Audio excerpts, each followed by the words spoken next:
Good evening guys!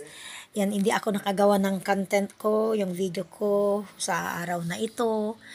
Ngayon ay naisip ko na ibahagi sa inyo ang tungkol sa sinasaad sa Ecclesiastes. Sa Biblia, sa Ecclesiastes chapter 12, sinabi doon na tandaan na maglingkod sa Diyos habang bata pa. Siya ang gumawa sa iyo, ang iyong buhay ay magkakaroon ng maraming problema sa hinaharap.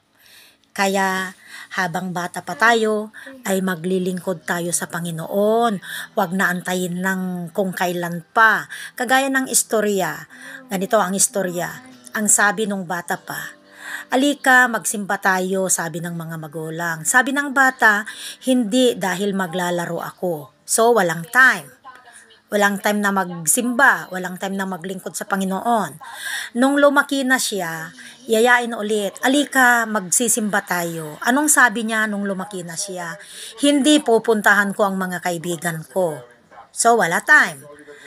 Nung habang tumatanda na siya, nag-asawa na siya, may pamilya na siya. O, alika magsimba tayo. The more na ayaw niya dahil kailangan niya magtrabaho para mataguyod niya ang family niya. So, trabaho hanggang tumanda na siya na marami ng masakit. Alam mo, pag tumatanda na tayo, marami ng masakit.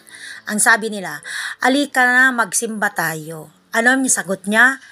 Hindi kayo na lang ang magpunta dahil marami na akong masakit. Masakit na yung paa ko na lumakad. No? Masakit na ang tuhod ko, hindi na ako makalakad. So, kinakailangan ko mag-stay na sa bahay. See, tignan nyo mga kapatid, nung bata, maglalaro siya. Nung lumaki, pupunta sa mga kaibigan. Nung nagpamilya na siya, magtatrabaho siya para sa pamilya niya. Nung tumanda na hindi na makatrabaho, ayaw niya na dahil hindi na mabuhat ang kanyang paa.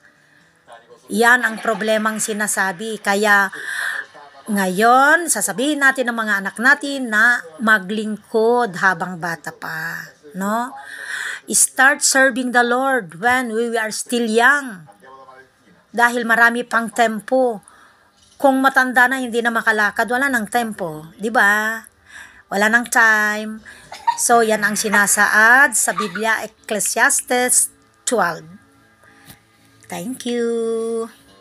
Bye.